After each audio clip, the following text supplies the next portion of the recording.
Welcome to AccuWeather's Ask the Experts. I'm your host, Jeff Cornish. Whether you nerd out on it or want to know more about it, we talk to some of the best minds in meteorology, space, and science to get answers on everything you've wanted to ask. And today we're going to talk about weather and flying, not just any type of flying, but specialized flying that our nation's military pilots undertake to help keep us safe, and the type of flying and air battles that were brought to our attention by the 1986 hit film Top Gun, which has had some new life in recent years in Hollywood as well. So joining us as our expert and to give us insight into what it's really like up there is a real-life Top Gun pilot, Commander John PIcco. And Commander PIcco, thank you so much for your service and also for making some time for us today.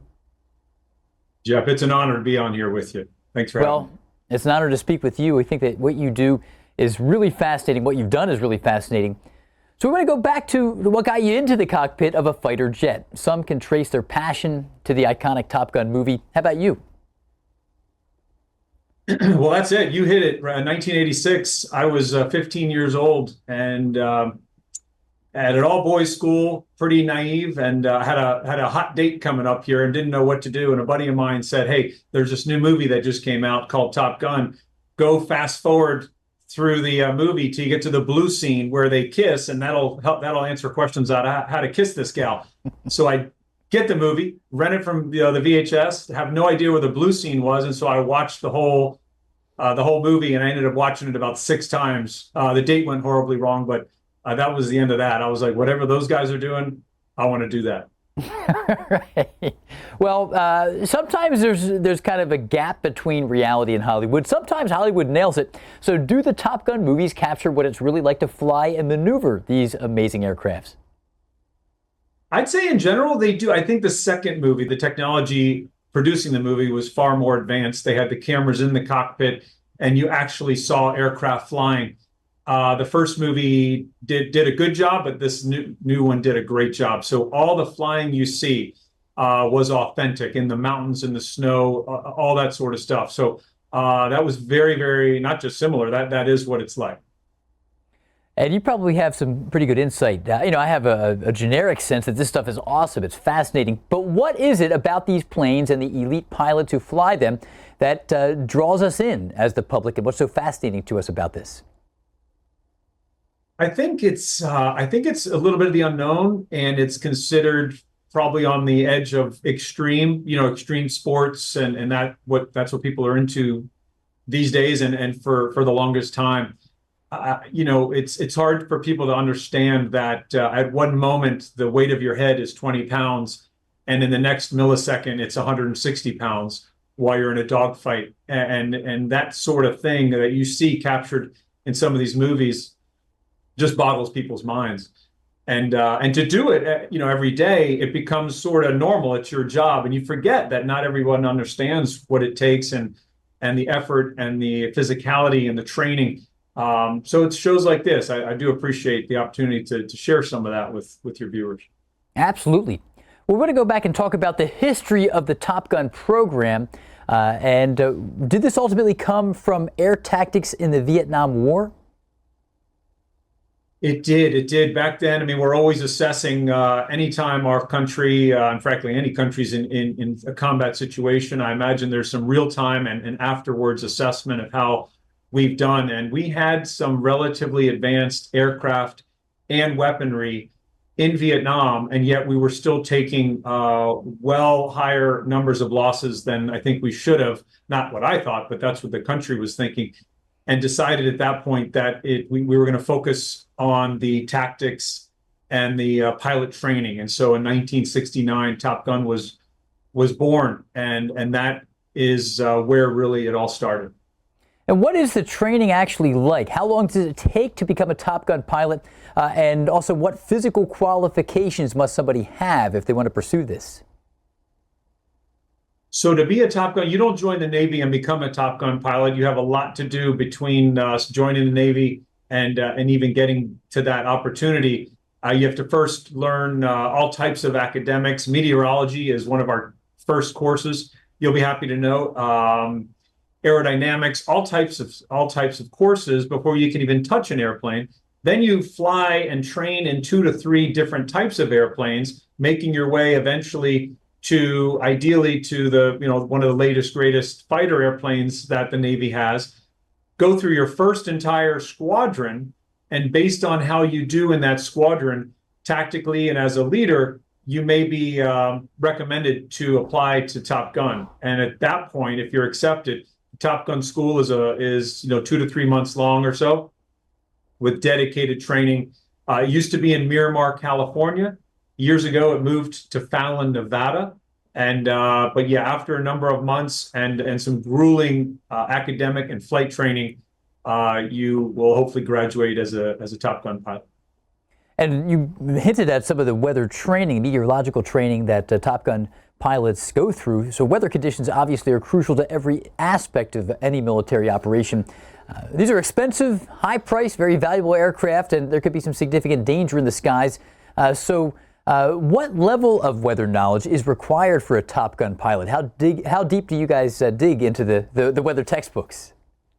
The weather is critical. Now we have experts, we have meteorologists on our team, on our staff, assigned to the ship that work with the squadron pilots that are very, very capable, not just in the takeoff weather, taking off the aircraft carrier in the sea states and the actual weather, but the weather we're going to experience en route, where we may need to get air-to-air refueling from behind another airplane, and the weather affects that mission. And then the weather in the target area, which may be in a different country, or if we're doing training in our own country, what the weather's like there, and then actually what the weather is like at the actual physical target, what shadows we're going to see, any type of, sandstorms or whatever. And so they're all over that. So we have trained meteorologists on staff to help us with that. But weather is discussed in the beginning of the flight, throughout the flight, and at the very end of the flight for sure. And Commander PIcco, we have a viewer question for you. This one comes from April in Washington, D.C. So April writes, in the Top Gun movies, fighter pilots have great nicknames. We had Goose and others. So do you have a nickname? And what was the story behind it, if so? April, great question. One we get often, and I just need to say right off the bat that call signs are earned and not created by the pilot, because they would be a lot cooler, like Maverick, if we got to pick our own. So you get those earned, and usually not by doing something great. So a lot of call signs as well are based on the name. So for example, my last name is PIcco. The call sign is Roscoe. Again, my squadron picked it, and they thought Roscoe and PIcco sounded like Roscoe P. Coltrane. So that's where that one came from. But there's a bunch of other great call signs. Some are super funny, some are very inappropriate that we can't discuss here. But great friends of mine, Voodoo. There's one guy, Brett Odom, call sign Scro. There's Norm. There's Stinky. It just goes on and on. So that is a great question when you meet a pilot in the Navy or Air Force. Ask them their call sign and the story behind it. Real basic question for you. For somebody on the outside, they may assume all airplanes might be in the Air Force. Clearly not the case. So how does that work? What's the delineation between a fighter jet pilot with the Navy as opposed to the Air Force? Common question I get. And you're right. The Air Force has fighter pilots. The Navy has fighter pilots. We both have incredible airplanes and weaponry and pilots and training. But the main difference, so there's a bunch of differences, but the main difference is that Air Force takes off and lands on runways, hard surfaces, and the Navy takes off and lands on aircraft carriers. And so that's the main difference. We don't necessarily need to coordinate a runway where there's an area of concern. We will take the runway to the area of concern and address it as needed. Well, what are some things pilots like yourself are looking for when preparing a mission? So probably the 2 or 3 most important things, weather being right at the top, because we're going to have to deal with it one way or the other, and it could potentially be a showstopper. We may have to change weapons depending on what weather we're going to deal with in the target area.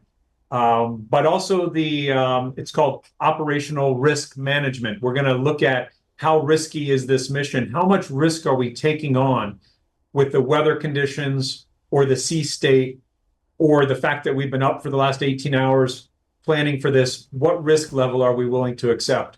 And certain targets certain missions require a much higher level of risk acceptance. And so we'll go through all that and then really get into the nit noise, really get into the weeds of what it's going to take to be successful in this mission. Well, John, this is great stuff so far. We look forward to talking with you more after the break. So coming up later in Weatherwise, we're going to explore some firsts in military flying. This includes the story behind the world's first military airplane. But up next, John will talk about the most challenging weather to fly in. We're also going to be answering more of your weather questions when Ask the Experts continues.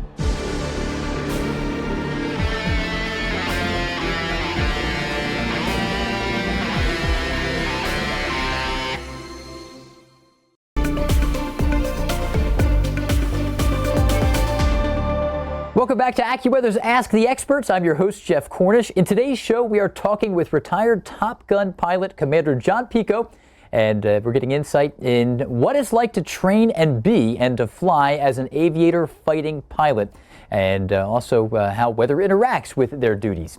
So we're going to talk more about your career as a whole. How many missions did you fly as a military pilot for our country? So we count missions that are flown in combat, though that's right around 80. And we also count times we've landed and stopped on aircraft carriers, and that's up around probably around 900. And we also count hours, and that's around 3,000. So those are kind of the three things we keep track of. But the 80 combat missions, those are the ones that are near and dear to our heart. That's a long time. And just for perspective, a 2,000-hour work year would be if you worked about 50 hours a week, 8-hour days. So that's a lot of time in the air, 3,000 hours. Pretty impressive stuff. Over time, as the jets became more sophisticated with technology, did you have a favorite type of jet to fly? And was it one of the earlier ones or one of the more recent ones? I had some great airplanes to train in leading up to my eventual airplane, which is the FA-18 Hornet, followed afterwards called by the Super Hornet. And so I'm what you call a Hornet baby. So I was in the Hornet and the Super Hornet my entire career, and by far my favorite airplane, just because I knew how to fly it and handle it. But there are a lot of amazing airplanes out there. I mean, the F-22 Raptor, and I mean, our allies and partners have amazing airplanes as well. So yeah, I would have loved the opportunity to fly a bunch of different things, but I was the F-18 guy. That's really cool. Well, can you tell us about any stories when the weather played a negative role? And what are some of the worst types of weather that we can think of in terms of negatives that impact your missions? So my mom's probably watching, so I have to be careful on telling too many scary stories. But the weather has had a dramatic impact in the negative side on some of these missions. In fact, some of my closest friends have passed away due to weather-related incidents. Fog or sandstorms or sea state. A lot of people forget we're on an aircraft carrier and we got to take off and land at the beginning and end of the mission.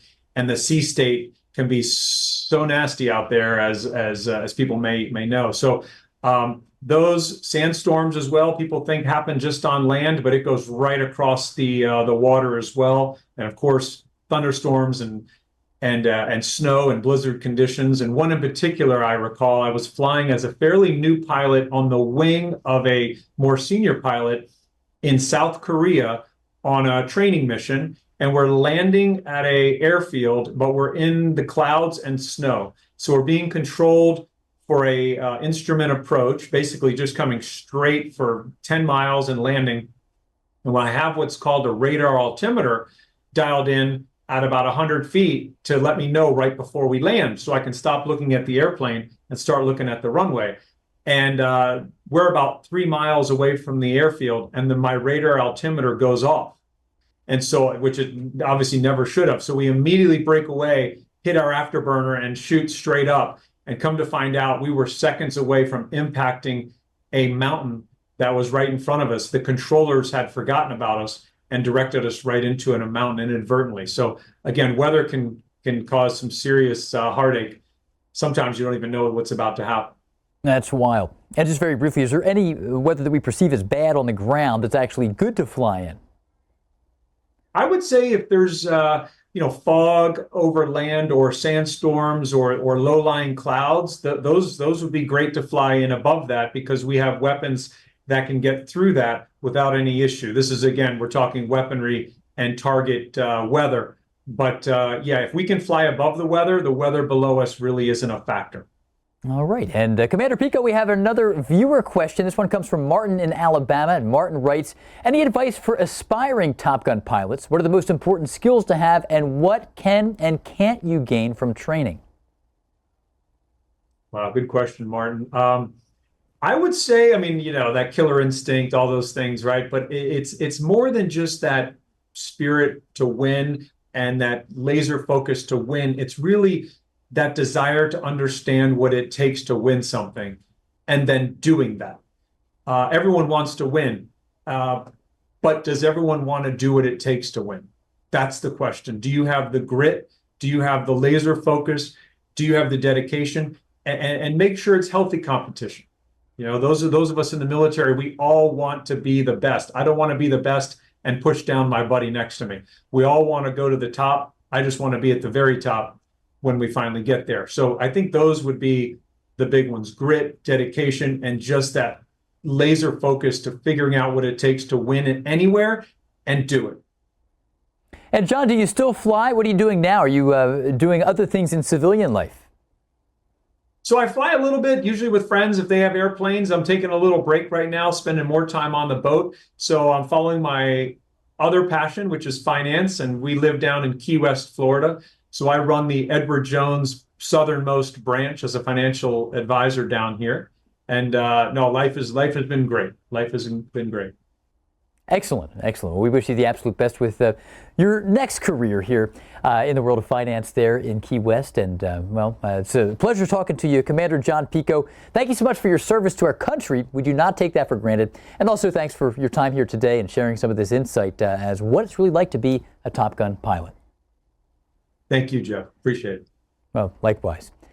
And don't forget, when you have a question about weather, space, or science, you can write us or send us a video question at asktheexperts@AccuWeather.com. You can also call us at 888-566-6606. Coming up in Weatherwise, we're going to explore some firsts for military aviation when Ask the Experts returns.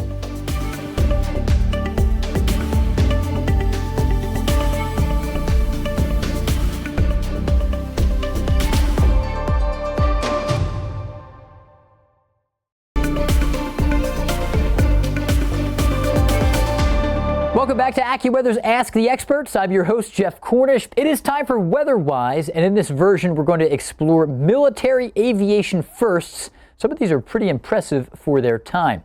The world's first military airplane was the 1909 Wright military flyer, and this was built only 6 years after the Wright brothers' historic flight at Kitty Hawk. The U.S. Army Signal Corps bought a plane the brothers designed for surveillance. It was a two-seater, and it could reach speeds of up to 40 miles an hour and travel a distance, very impressive for the time, of 125 miles. In 1932, the Martin B-10 was the first all-metal fixed-wing bomber used by the U.S. Army Air Corps.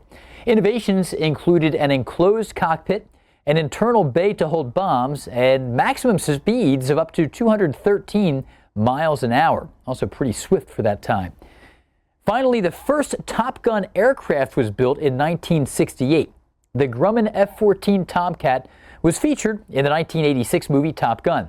So the jet fighter with long-range bombing capabilities had a rotary cannon for dogfighting and air-to-air missiles able to hit enemy aircraft 90 miles away. The U.S. military retired F-14s in 2006, so Tom Cruise moved on to the F-18s in the Top Gun Maverick sequel. Thanks so much for joining us here on AccuWeather's Ask the Experts. I'm Jeff Cornish. Remember, when you have a question about weather, you can email us at asktheexperts@AccuWeather.com, or you can call us at 888-566-6606. Thanks so much for being with us. Have a great one.